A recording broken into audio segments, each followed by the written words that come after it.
ডকুমেন্টাল পয়েন্টে আসুক আমার সাথে।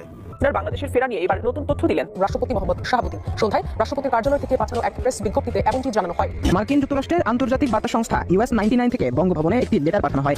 লেটারে উল্লেখ ছিল শেখ হাসিনাকে দেশে ফেরাতে জাতিসংঘের কাছে রাষ্ট্রপতির আবেদন পেন্ডিং এ রয়েছে। এদেশের অধিকাংশ লোক এই স্লোগান কিন্তু দিচ্ছে, ইউনূস হটাও বাংলাদেশ বাঁচাও। আওয়ামী লীগ জনমতের দিক দিয়ে ফিরে এসেছে, আওয়ামী লীগ আবার চাইছে বাংলাদেশ আওয়ামী লীগের রাজনীতি নিষিদ্ধ হোক, বাংলাদেশ আওয়ামী লীগ কখনো নির্বাচনের জন্য আর অংশগ্রহণ করতে না পারে, প্রয়োজনে শেখ হাসিনার ফাঁসি দিয়ে দেওয়া হোক, আওয়ামী লীগের যত ঊর্ধ্বতন নেতাকর্মী আছে সবাই ফাঁসি হয়ে যাক, আজীবন ভারত থাকুক, জীবিত দশায় তাদেরকে আর চোখে দেখতে চান না। এই যে শ্রেণীটার নাম হচ্ছে বৈষম্য বিরোধী সরকার ব্যবস্থা বহাল করার বিষয়ে সবাই একমত। বদিউল আলম মজুমদার, আমার ধারণা যে মানে যদি সুযোগ থাকতো, মানে কল্পনা দিয়ে আমরা যদি ধরি যে আওয়ামী লীগও যদি আজকের এই সবাই আসতে পারতো। আসসালামু আলাইকুম রহমতুল্লাহ, সবাই কেমন আছেন? আশা করি সবাই অনেক অনেক ভালো এবং সুস্থ আছেন। সবাইকে স্বাগতম জানাচ্ছি আমাদের আরেক নতুন ভিডিওতে। প্রতিদিনের মতো আমি আপনাদের সিরিয়াত ফারুকি আবারও চলে আসলাম নতুন একটা ভিডিও নিয়ে। আজকের ভিডিও টাইটেল এবং থাম্বনেল দেখে ইতিমধ্যেই বুঝতে পেরেছেন আজকে কি বিষয়টা নিয়ে কথা বলবো। আজকে যে বিষয়টা নিয়ে কথা বলবো খুবই গুরুত্বপূর্ণ একটা বিষয়। তো দর্শক, ইতিমধ্যে আপনারা সবাই ভিডিওর শুরুতেই কিছু অংশ দেখেছেন ভিডিওর। একটু পরে আমরা ভিডিওর বাকি অংশগুলো দেখবো। তার আগে আপনাদের ছোট একটি অনুরোধ জানিয়ে রাখতে চাই, যারা আমাদের ফারুকি অনলাইন ইউটিউব চ্যানেলটিতে এখনো আছেন প্লিজ দরকার আমাদের চ্যানেল সাবস্ক্রাইব করে সাথে থাকবেন। আর বেশি কথা বাড়াচ্ছি না, আমরা ভিডিওর বাকি অংশগুলো একটু দেখে আসবো। বাংলাদেশ আওয়ামী লীগের রাজনীতি নিষিদ্ধ হোক, বাংলাদেশ আওয়ামী লীগ কখনো নির্বাচনের জন্য আর অংশগ্রহণ করতে না পারে, প্রয়োজনে শেখ হাসিনার ফাঁসি দিয়ে দেওয়া হোক, আওয়ামী লীগের যত ঊর্ধ্বতন নেতাকর্মী আছে সবাই ফাঁসি হয়ে যাক, আজীবন ভারত থাকুক, জীবিত দশায় তাদেরকে আর চোখে দেখতে চান না।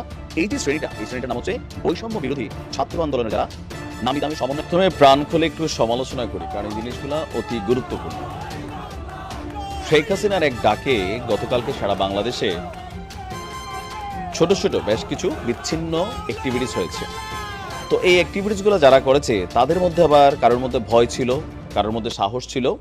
তো যারা বেশি সাহসী তারা হেলমেট পরে নাই বা মুখে মাস্ক লাগায় নাই বা মাফলার বাঁধে নাই, তারা প্রকাশ্যে আপনার স্ক্রিনের এক অংশে যে দৃশ্য দেখছেন এটা নেত্রকোনাতে সম্ভবত ছাত্রলীগের মিছিলের একটা অংশ।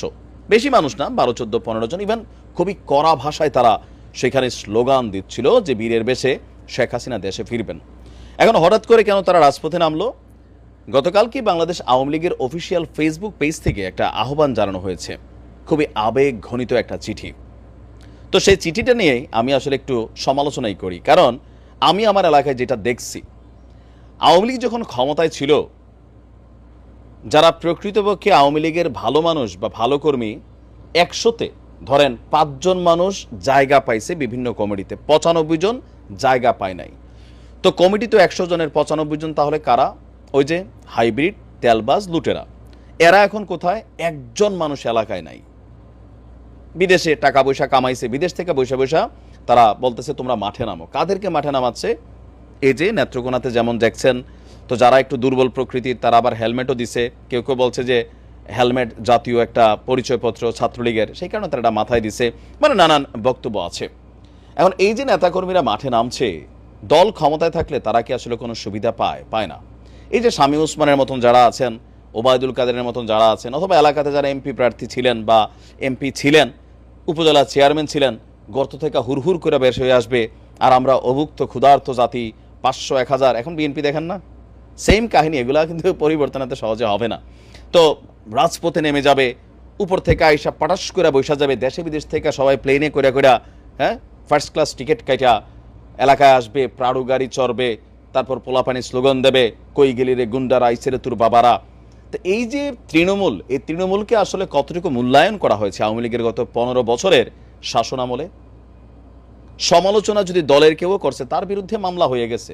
আমি তো সেই ব্যক্তি, তাই না? নিজে তো খাইছি একটা। কেন? আওয়ামী লীগের বিভিন্ন সমালোচনাগুলো করছি। তো যেই সমালোচনাগুলো করতাম, সেইগুলা কি ভুল করতাম না সঠিক করতাম? আজকে নিশ্চয়ই যারা রাজনীতিটা করছেন বুঝতে পারতেছেন যে দলের মধ্যে ভালো লোকগুলো জায়গা পাচ্ছে না। পলিটিশিয়ান যারা, তারা পোস্ট পদবি পাচ্ছে না, পাচ্ছে কারা? ব্যবসায়ী, গুন্ডা, পান্ডা, ওই অমুকের তমক, তমকের অমুক। তো এগুলা কইরা রাষ্ট্রেরও 12টা বাজাইছেন, আওয়ামী লীগ দলটারও 12টা বাজাইছেন, কারণ মুজিব কোট পইরা সব কিন্তু আওয়ামী লীগ হয়ে গেছিল। বাট প্রকৃতপক্ষে আওয়ামী লীগ কয়জন ছিল? এই কোটটা লাগায় 4টে স্লোগান দিলে, ফেসবুকে 5টা পোস্ট দিলে মনে করলেন পরের দিন কেন্দ্রীয় কমিটির নজরে পড়ছে, টাকার বান্ডিল গেছে, একটা এলাকার মনে করলেন সিন্ডিকেট তৈরি করছে, কোটি কোটি টাকা লুটপাট, মানুষের উপর অন্যায় অত্যাচার করছে, যেই পথে এখন বিএনপি আবার হাঁটতেছে। একই পথে, পরিবর্তন নাই। বিএনপি 16 বছর বাইরে ছিল, কিন্তু আজকে নেতাদের নমুনা দেখলে মনে হচ্ছে পুরো এলাকা আবার কিনা ফেলছে এদের বাপদাদা দিনের সম্পত্তি, যেটা আওয়ামী লীগ করে গেছে। তো কেউ কি শিক্ষা নিচ্ছে? শিক্ষা নিচ্ছে না। আম জনতা বা আম কর্মী যারা আছে মাঠ লেভেলের, এদের মধ্যে যেই অভাব অনটন, দল ক্ষমতায় আসার আগেই আসবে আসবে ভঙ্গিতে শুরু হয়ে যাচ্ছে, অতীতেও হয়েছে, এখনো হচ্ছে। এখন শেখ হাসিনার এক ডাকে যে ছেলেগুলো রাস্তায় নামছে, এটা রাজনীতির সিস্টেম, বাংলাদেশের রাজনীতির ভক্তিটাই আলাদা।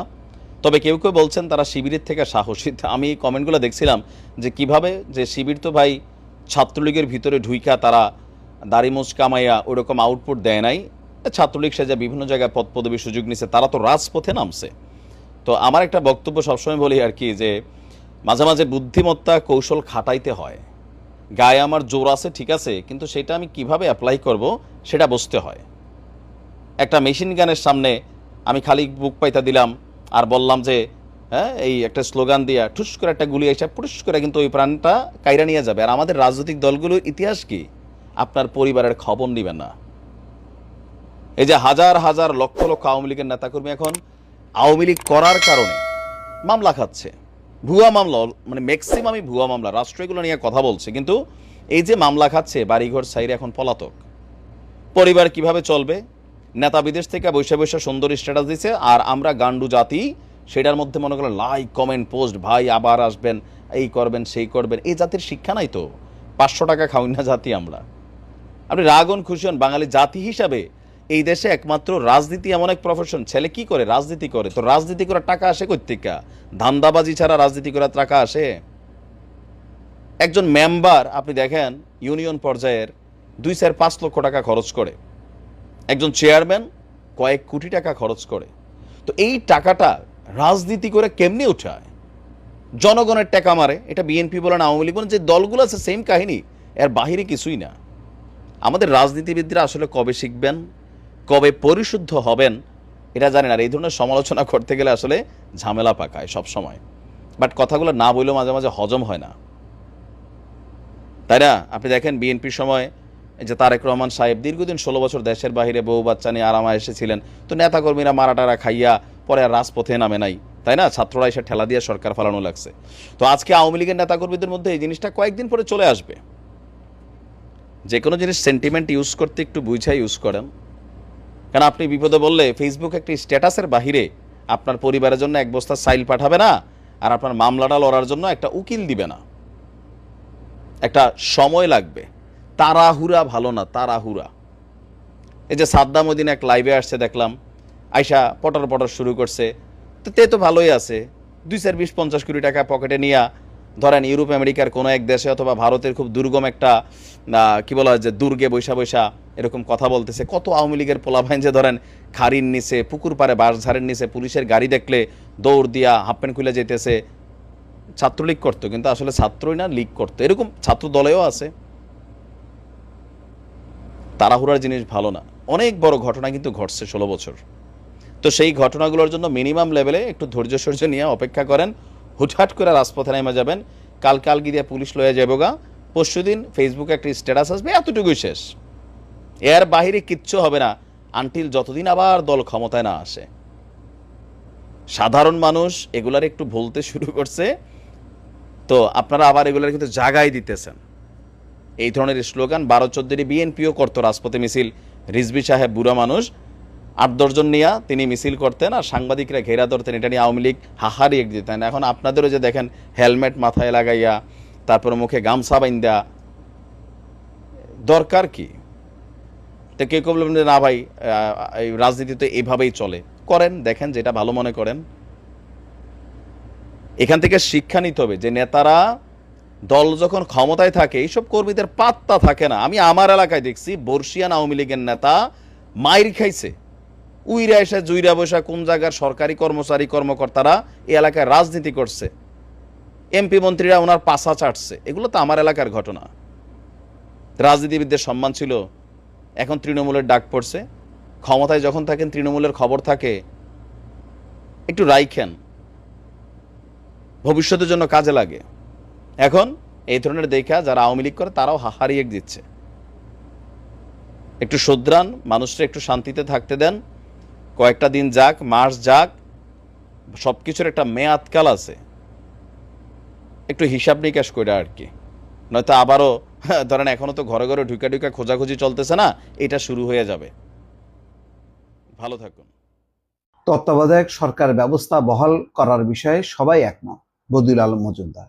আমার ধারণা যে মানে যদি সুযোগ থাকতো, মানে কল্পনা দিয়ে আমরা যদি ধরি যে আওয়ামী লীগও যদি আজকের এই সভায় আসতে পারতো, নির্বাচন কমিশনের এই বৈঠকে, যেটা বদিউল আলম মজুমদারের নেতৃত্বে সংস্কার কমিশন, সেই কমিশন তো বিভিন্ন শ্রেণী পেশার মানুষের সাথে মত বিনিময় করছে, তো সেখানে সবাই একমত হয়েছে তত্ত্বাবধায়ক সরকার ব্যবস্থার প্রসঙ্গে।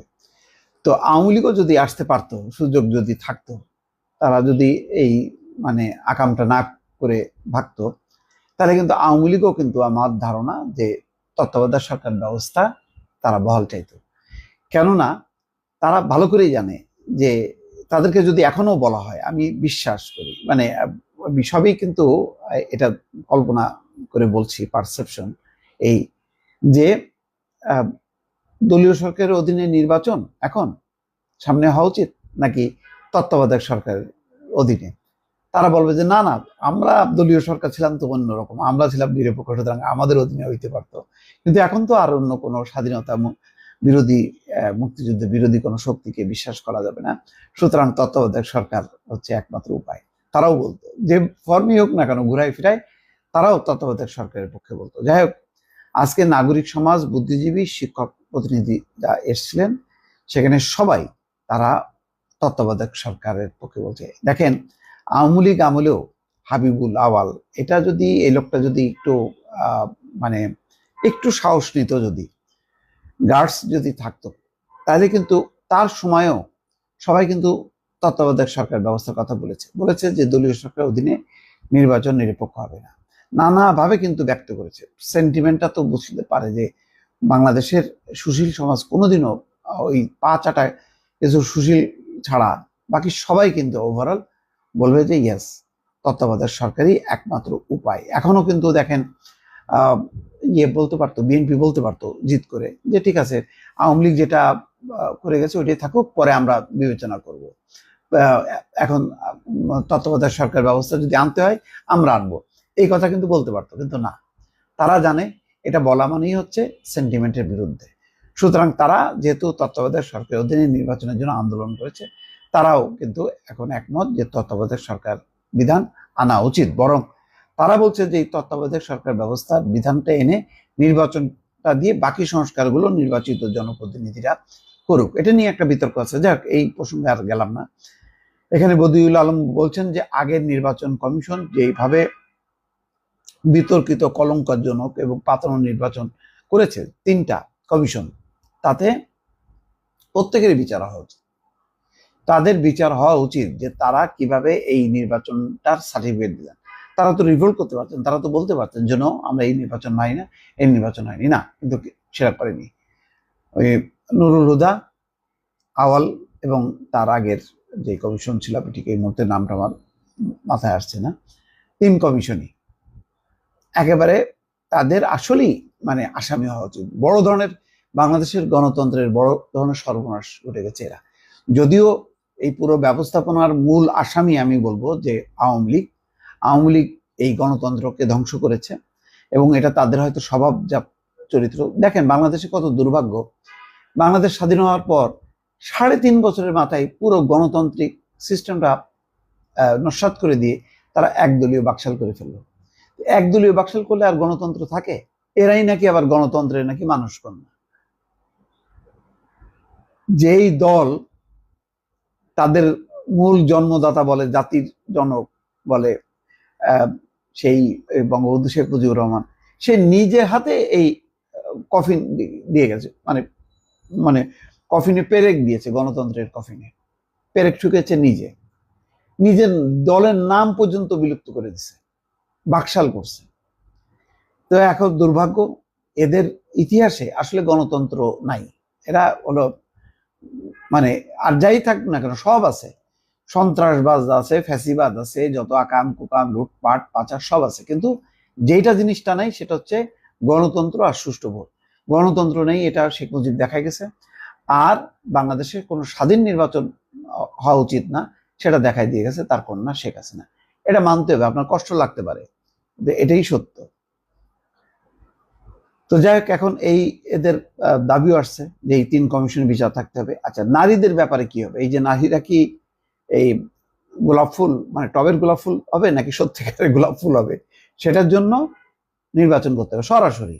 নারীদের জন্য থাকুক, ওই আলাদা ব্যালট পেপার থাকুক, সেখানে নারী প্রতিনিধিরা থাকুক, তারা দাঁড়াক, নির্বাচন করুক। ওই যে সংরক্ষিত নারীরা ভিক্ষার জন্য ছুটবে, যে এই লাইন আমরা দেখলাম ওই ধানমন্ডিতে, আমি মনে করি যে এই সংরক্ষিত আসন দিয়ে নারীদেরকে আরো অবমাননা করা, তাদেরকে আরো শৃঙ্খলিত করা, তারা যে পুরুষদের সমান না সেটা প্রমাণ করা। আমার মনে হয় স্বাধীনতার এত বছর পর এসে এখন নারীদের সরাসরি নির্বাচনে দাঁড়ানো উচিত। আমরা নারীদের বীরত্ব দেখলাম তো সেই গণঅভ্যুত্থানের সময়, যেই নারীদের এখনো পলাইছে রে পলাইছে, মুদির বউ পলাইছে, সি সি হাসিনা, লজ্জায় বাঁচি না। একটা ছাত্রী একা, সে কতভাবে ক্ষুব্ধ, সে নিজে স্লোগান দিতে দিতে আসছে, দেখিনি আমরা? দেখেন, ভাইরাল এটা। তারপর আরো অনেকেই আছে, আমি আর নাম বললাম না আর কি, অসাধারণ তাদের যে পেছানোর আর কোনো সুযোগই নেই, আর সম্ভব না। সামনে স্বাধীনতা, পেছনে পুলিশ। আমরা অবশ্যই মর্যাদার সাথে মৃত্যুকে বরণ করব। এই কণ্ঠগুলো এখনো ভাসে দর্শক, আমি দেখি মাঝে। এই নারীরা কেন সংরক্ষিত আসনে প্রার্থী হবেন? প্রত্যক্ষ সরাসরি ভোট হবে, তাদের আত্মমর্যাদা বাড়বে, আত্মবিশ্বাসটা বাড়বে। সেটা আমি মনে করি যে বদিউল আলম মজুমদার সঠিক কথা বলেছেন এবং এই প্রস্তাবটা ওনার করা উচিত, এবং আমি মনে করি নারীরাও এটা অভিনন্দন জানাবে। যাই হোক, রাষ্ট্রপতি নির্বাচনটাও সরাসরি হওয়া উচিত। রাষ্ট্রপতি ওই পুতুল রাষ্ট্রপতির দরকার নেই, তাহলে এই পদটাই আমার মনে বিলুপ্ত করে দেওয়া উচিত, যে ওই যা সই করে পাঠাবে উনি স্বাক্ষর করবে। কেন? ওনার নিজস্ব কিছু ক্ষমতা থাকবে না কেন? চেক অ্যান্ড ব্যালেন্স থাকতে হবে। আমার মনে হয় যে এটার ব্যাপারেও করা উচিত। আর না ভোটের ব্যাপারটা বলছে, আমার এ না হলে আমি না ভোট দেবো কিন্তু আমি বলবো যে না, সেইটাও থাকার ব্যাপারে সবাই একমত হচ্ছে। যাই হোক, আমার ধারণা যে ভালো ভালো প্রস্তাব আসছে, এগুলি সংযুক্ত করে একটা আমূল পরিবর্তন সবাই। প্রিয় দর্শক, এই বিষয়টা নিয়ে আপনার মতামত জানতে চাই, কমেন্ট সেকশনে জানাতে ভুলবেন না। আমাদের চ্যানেলে নতুন থাকলে সাবস্ক্রাইব করে সাথে থাকবেন। এই বিষয়টা নিয়ে আপনার প্রতিক্রিয়া দ্রুত কমেন্টে জানিয়ে ফেলুন। দেখা হবে না কোনো ভিডিওতে। ভালো থাকবেন, সুস্থ থাকবেন। আল্লাহ।